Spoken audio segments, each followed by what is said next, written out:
Vēl viens veids, kā var izmantot interaktīvu ekrānu, ir Microsoft Teamsā izmantot tādu opciju kā balta tāfelē.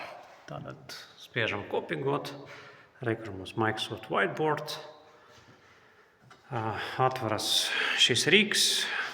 Rīku var izmantot tā, ka tikai jūs maināt saturu, vai arī visi sapulces dalībnieki var vienlaicīgi zīmēt.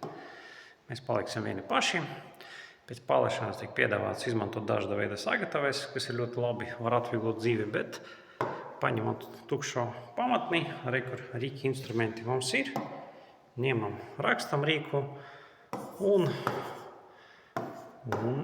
viss būs labi.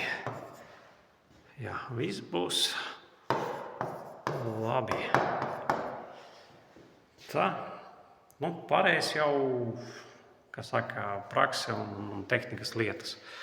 Jā, tad tafeli varam pārtraukt kopīgošanu un